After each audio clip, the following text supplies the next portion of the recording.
Hello everyone, I'm Force McFreelava, and this is Speedplay Germany and Hearts of Iron 4, number 9. We left off having defeated the Soviet Union. I went ahead and took the liberty of rearranging our armies really quickly. You'll notice there's no quick units whatsoever, besides a couple cavalry divisions, in this entire army of something like 200 regiments, and we've set them up to garrison literally the entire Reich.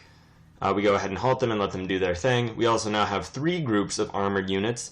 You'll also notice that they are no longer 2 groups of 24, but 3 groups slightly less than 24. What we did is we took all of the rapid units out of the main army, made a separate group out of those, and then put all of the slower heavy tanks just back in that main army from the other 2 groups. We have also gone ahead and just started turning our production towards aircraft, really dropping the number of heavy tanks, light tanks, really just ground units whatsoever. Now, a byproduct of this is that we do not have anywhere near enough rubber for all of this aircraft production, but we're getting ready for what is essentially going to be our Battle of Britain, only I guess it's just the Battle of Europe, wherein what we're doing is just moving all of our fighter aircraft. We're going to try to win the air battle over northern France, hopefully turn the air war on on its side, and just get it to go more in our favor. I don't believe we're actually even fighting anybody in eastern Germany. It seems to all be in northern France where we're getting defeated out loud, so we'll just push our forces over to there. Besides that, we're only really going to be using our 3 armored groups for really any level of military activity, and those are going to be used against Iran, maybe Denmark, and you'll see we are making our war goals against Iran, just trying to see what we can get. It looks like we'll be able to just go ahead and grab the entire northern bit of their country, and the rest I imagine will just be taken care of in the peace conference. We also do just go ahead and try to defeat whatever allied remnants are just moving around. Hopefully the air war will go in our favor, and our entire army from the eastern front's just going to kind of pack itself throughout all of Europe. I don't really feel as though we're going to need them for very much more than garrison work, just because they're so slow.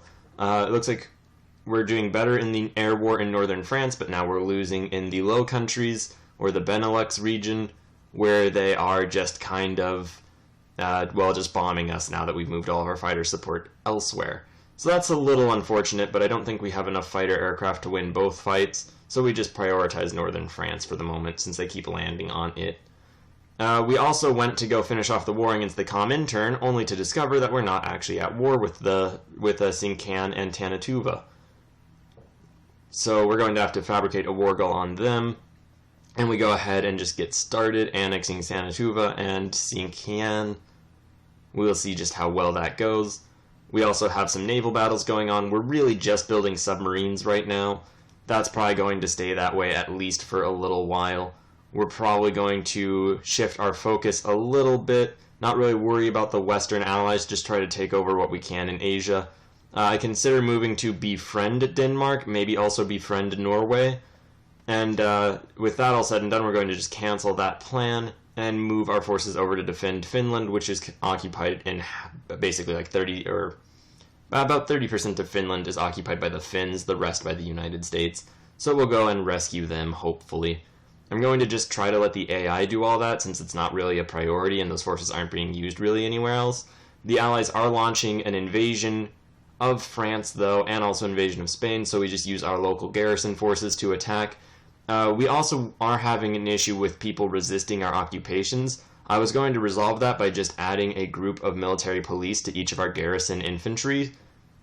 However, as it turns out, we just never bothered to research military police, which is just a probably critical oversight on my part. However, it seemed more important to focus on actual military units, which we did do and which won us the wars by 1941, so I guess it may have been a good focus after all.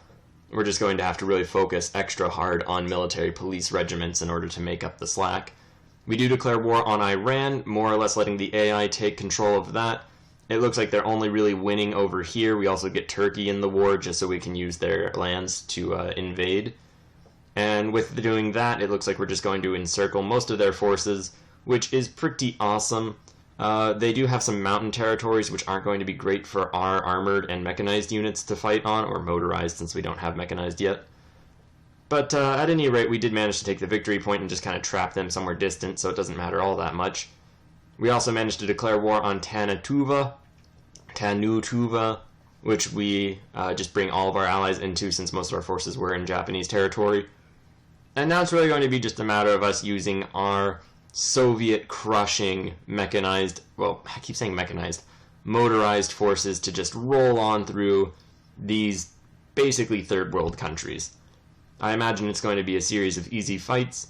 However, they serve a valuable function of getting us a border with British India and destroying the remnants of the Comintern, which are both nice goals.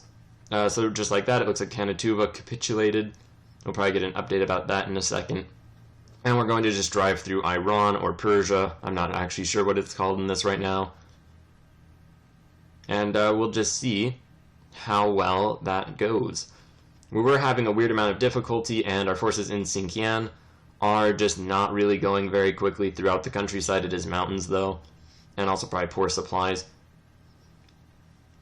Overall, though, this is definitely not as intense of a series of fights as the former war against the Soviet Union. So we are really not too, well, we're not really risking anything, and it is Iran, as it turns out. What we are doing, though, is just setting ourselves up for the future. We should probably be playing more of an active role building up our navy. However, I'm really just banking on the thought that if we get enough submarines and enough naval bombers, we will be able to just win the naval war and invade the British Isles. Now we are going to get our peace deal goals. We do go ahead and just see what we can get. It looks like we can just grab 3 provinces from Xinjiang. Japan got Tanutuva, and dictatorial Xinjiang is an Italian puppet because the Italians love to puppet places very distant from themselves, which is a little annoying, but I guess in the long term would stop the German Reich from getting into any border conflicts with the Japanese. Thank you, Italians, in that regard. Meanwhile, we go ahead and upgrade our heavy fighter, or I guess our just medium, just the larger fighter production to a 1941 version. It's a little bit late in 1941 to be doing that, I realize. We also have managed to get our fighter production up decently well that we can probably actually defend both the Benelux region and northern France, and we're going to just kind of give that an attempt. If we do that, then the Battle of the Skies will hopefully be won by us and move us into a position where we'll be able to focus more on building naval bombers, more medium or long-range fighters, and hopefully take the Battle of the Skies to the British, and then hopefully actually take an invasion to the British. Now, before we do all that, we're going to have to declare war on Afghanistan. Not really have to, but it'll be nice to. And from Afghanistan, we'll be able to just move our forces into British India. It looks as though there are some small elements of Iranian resistance, but they're all falling apart pretty quickly now. So that was all relatively quick and straightforward, which is nice. We are once again really not getting enough rubber, which is terribly worrying. We did just finish the Befriend Denmark mission, or maybe just the sea mission before that. At any rate, we are just moving forward with our national focuses, pulling our armored elements over to the more western portion of Afghanistan, and defending against another Allied landing in the French region. Now we do have air superiority, which should help us quite a bit. It is turning a bit from dark green, which is not ideal. Now it's even yellow. We are going to go ahead and just put all of our close air support in the general region, and then use those to just bomb French troops over and over again until we defeat their landing. Close air support, I'm not sure if it's as effective as I was hoping it would be, but it seems to be doing a pretty decent job, quite frankly. And, I mean, close air support is really just the greatest thing. So that looks to be going fairly alright. The British definitely have air superiority over their home islands, but that's just going to happen. It looks as though we did manage to defeat that invasion pretty handedly, which is pretty swell. I hear they're actually going to be fixing that in next patch, making it so that the AI doesn't just suicide their troops in pointless invasions, but actually save up strength. Luckily for us, though, they haven't patched that in just yet, so we were able to get away with it. And, alright, there we go. We can declare war on Afghanistan. We go ahead and do that, call in our puppets. They go ahead and join the wider war. I'm not sure if that actually brought our allies against them, but they are now part of the Allies, so we won't be able to just directly annex them. We'll just have them occupied until we defeat the remainder of the Allied states, probably at some point in the next few years. Admittedly, even if we do manage to pull off Operation Sea Lion with just submarines and air control, air superiority, we will have to eventually focus on a surface fleet in order that we may actually invade the United States and bring the World War to an actual close. Otherwise, actually, the British are the war leader, I believe, so once we make them capitulate, it should just end the war, in which case we're going to have to make sure that we control as much territory beyond that as possible by the time that happens. I'm not 100% sure if that's how it works, so we will probably have to focus on building a surface fleet as well later on.